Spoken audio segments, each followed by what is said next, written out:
सुबह की पहली किरण जब खेत पर गिरती तो रामलाल की नींद अपने आप खुल जाती। अलार्म की जरूरत उसे कभी नहीं पड़ी। मिट्टी की खुशबू ही उसकी घड़ी थी। वह उठकर सबसे पहले अपने हाथों से जमीन को छूता, जैसे मां के माथे पर हाथ रखकर हाल पूछ रहा हो। रामलाल किसान था। बड़ा सपना कभी नहीं देखा उसने।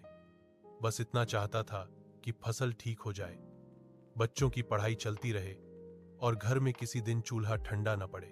उस दिन आसमान कुछ ज्यादा ही खामोश था। बादल थे, पर बरसने का नाम नहीं ले रहे थे।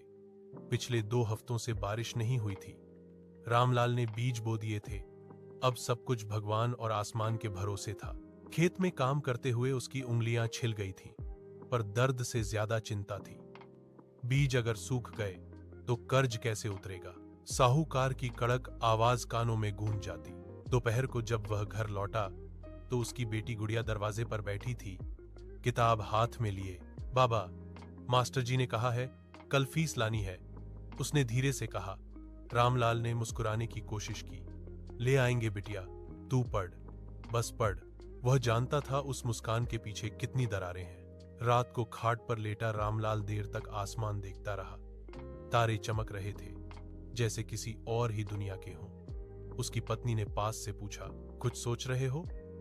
हाँ, फसल, बस इतना ही बोला वह। अगली सुबह जब वह खेत पहुंचा तो हवा में कुछ बदला बदला सा था। मिट्टी ठंडी लग रही थी और तभी पहली बूंद गिरी, फिर दूसरी, फिर जैसे आसमान का दिल भर आया। रामलाल बारिश में भीगता रहा। उसने सिर उठाकर आसमान की तरफ देखा। आंखों में पानी और होंठों पर हंसी दोनों साथ थे। वह जानता था हर बारिश अमीर नहीं बनाती, पर उम्मीद जरूर जगा देती है। कुछ महीने बाद